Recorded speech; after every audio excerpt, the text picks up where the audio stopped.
Hi everyone, it's me Joanne. Thank you so much for watching my video and thank you for supporting my Facebook page.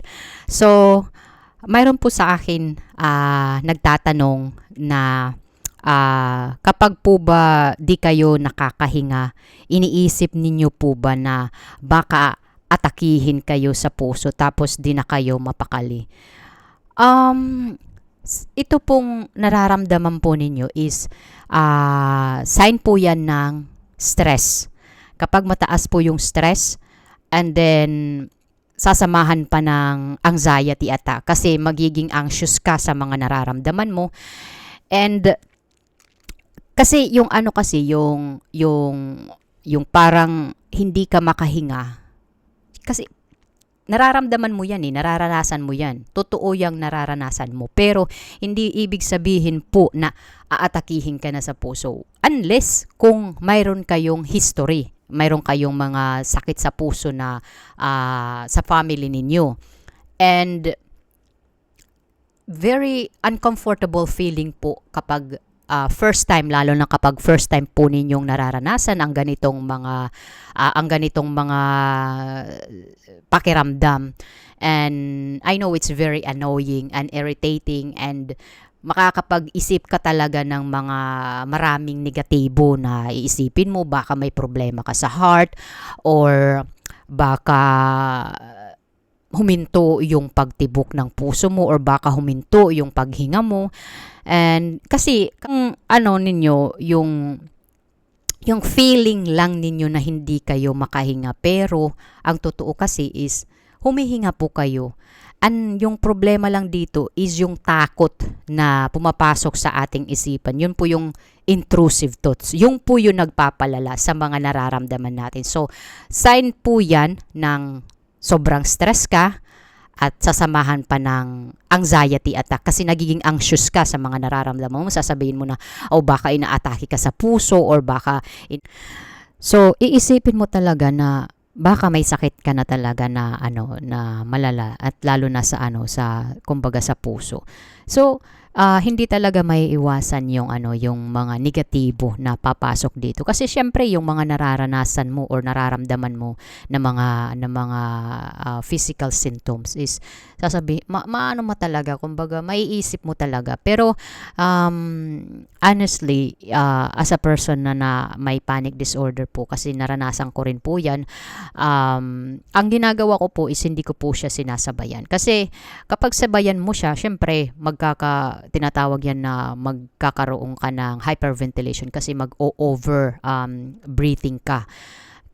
Kasi nga iniisip mo na hindi ka makahinga, na marami ng mga negative na pumapasok sa iyo. So, ang kailangan talaga lang gawin is maging maging mahirap maging relax, mahirap. I know kasi nandyan din po ako sa posisyon nung mga kasagsagan ng aking panic attack. And hindi po siya madali. Kailangan mo talagang pag-aralan kung papaano ka tutugon sa mga nararamdaman mong mga physical symptoms. Hindi po madali, I know. Hindi po madali. Pero kailangan po ninyong pag-aralan at kailangan po ninyong kumbaga step by step po. Huwag ninyo pong pipilitin at kailangan na if ever na nakakaranas kayo ng ganun, kailangan na umupo muna kayo and kumbaga try to relax. Try to relax lang talaga. And syempre, basta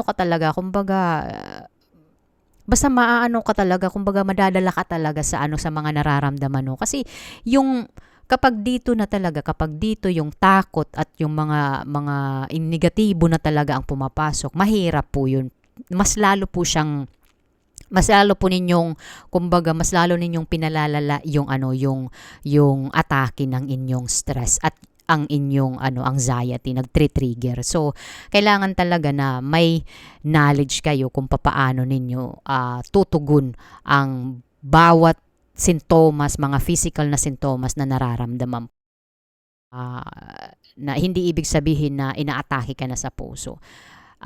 much better din na magpa-konsulta talaga kayo, magpa-full body test kayo na para makasigurado na wala talaga kayong sakit. At unless wala kayong wala din po kayong history about heart problem, kasi baka yung nararamdaman po ninyo kaya nagkakaroon kayo ng anxiety is mayroon kayong heart problem. So kailangan talaga na may masusing pananaliksik sa yung parte ng iyong katawan, hindi lang sa physical but sa loob talaga, like kuhaan ng dugo, magpa-ECG ka, and if everything okay, na wala ka talagang sakit, wala kang sakit sa puso, okay, yung healthy yung heart mo.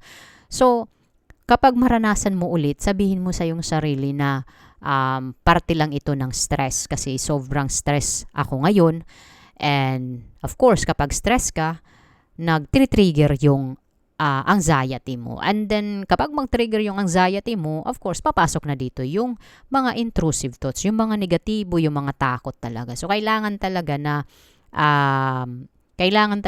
tingnan yung pinanggagalingan ng stress at anxiety ninyo. Thank you so much.